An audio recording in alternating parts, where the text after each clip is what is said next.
everybody. Happy New Year. Cinephile Mike here. It is 2026, and we are in Season 4 of Award Season Reviews. We're counting down to the 98th Academy Awards with 98 reviews in 98 days. Quick reminder, before we dive in, make sure you hit that subscribe button so you don't miss a single day of Award Season Reviews. We are in our fourth theme week. It is the rest of the Critics' Choice. Mostly. I haven't seen every film nominated yet, but I'm covering 7 films that are in the mix for the awards this weekend. Coming at you, the Critics' Choice Awards, January 4th. To kick off 2026, let's get it going with a bang and some action. And I am looking at Lionsgate's 5th film in the John Wick franchise, Ballerina. Written by Shay Hatton and based on the franchise characters created by Derek Kolstad and directed by Len Weissman, Ballerina was released in theaters in the summer in the first part of June. Ballerina introduces us to Eve Macarro, played by the always welcome Ana de Armas, a young woman shaped by violence long before she ever chooses it. Pulled from a dangerous past and taken in by the Roscaroma, Eve grows up within a shadowy world where discipline, loyalty, and survival are taught through artful performance and lethal precision. Under the watchful eye of its leader, she commits herself to an intense path that blends classical training with something far deadlier. Now, as Eve comes into her own, her early assignments establish her skill, control, and emotional restraint, but they also hint at unresolved wounds. Now, a chance encounter during a mission reopens questions she was never allowed to ask, tying her present directly to a past she has been ordered to leave behind. Now, when fragments of said past resurface in violent and unexpected ways, Eve begins to realize that the rules governing her life, they might be more fragile than she was led to believe. Now, defying those rules sets Eve on a collision course with forces far larger than herself, pushing her beyond the structure that once protected her, and then we have alliances that are shifting and the boundaries of the assassin underworld are tested. Eve really has to decide, what kind of future she wants and what is she willing to sacrifice to claim it. So this film really puts her journey very deeply personal and firmly embedded within this larger John Wick universe, while still allowing this story to stand on its own. First thing, Ana de Armas has been a star for years, and Ballerina only reinforces that fact.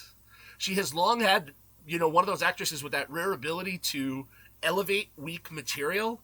I mean, she earned her first Oscar nomination for Blonde, a film that many, including me, found deeply flawed. And here, she gets a vehicle that understands her physicality, screen presence, and emotional intensity. You can feel how ready she has been for a role like this, especially after her brief but memorable glimpse, those few scenes we got in the last James Bond film. Now, the film largely follows the established John Wick formula. Meticulously staged action, punishing stunt work, and world building conveyed through movement rather than exposition. That said, the plot here is a lot looser than the action suggests. Several narrative beats feel familiar, and at nearly 2 hours, the film could have benefited from a leaner runtime.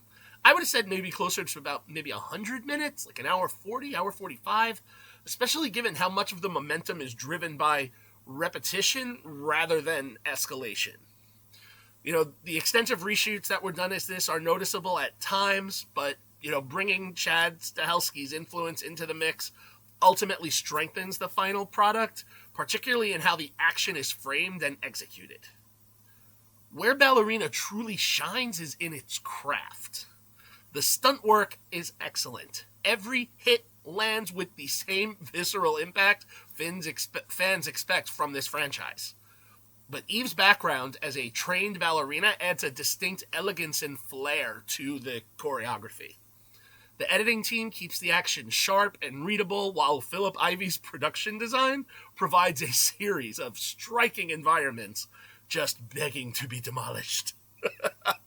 Enjoyable cameos help anchor the film within the larger universe without overwhelming it, as well as introducing a few new characters that we may see him again.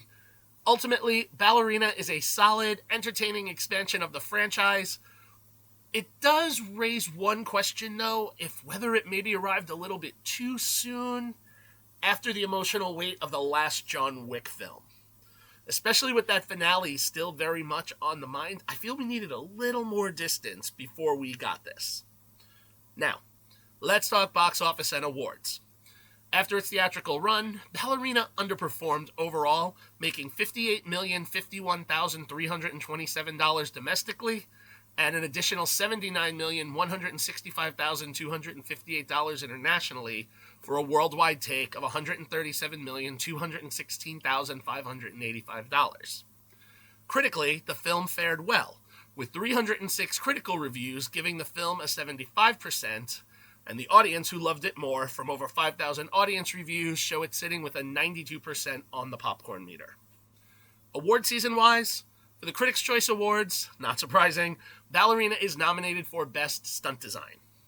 This is actually the trend. If you look at the current awards page for the film on IMDb, it has over a dozen nods for the stunt work, either for the stunts as a whole, the stunt director, or specifically Armas for her stunt work. As for Oscar chances, Ballerina is not going to have any. We don't get, the stunt award this year. We get that in a few years. However, I do believe that this film would have been a strong contender if we had the stunt award at the Oscars. Where we do have it is at the Actor Awards, formerly known as the SAG. So I'm almost positive Ballerina will pop up in a nomination for the stunts at the Actors Awards. Where do I land? This one is hard. I wanted to start off the year with like a 5-star film, but we're in this theme week. They can't all be winners. Look, Ballerina is enjoyable. Do I have issues with that plot? Yeah. Do I have issues with the action sequences? No. But I need to look at it critically. It's a 3-star film. 5 stars for the stunts, 3 stars for the actual film. But that does not mean that it is not worth the watch. I mean, just if nothing for else, Ana de Armas, there are worse ways to kill a couple of hours. As you are sitting home, recovering from what your New Year's may have been, if you are looking for a good action-packed film that's just fun, you can catch Ballerina currently streaming on Stars. All right.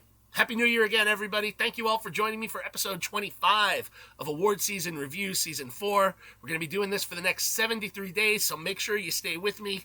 Make sure you like the video, subscribe to the channel, share it with your friends, drop your thoughts in the comments. You can follow me everywhere on social platforms, on Letterboxd, and of course, head over to cinephilemike.com for even more reviews and movie goodies, like the Where Can I Watch It spreadsheet, so you can see how to watch every film nominated this award season. All right, see you all for the next review, but until then, this is Cinephile Mike saying take a break and watch something new.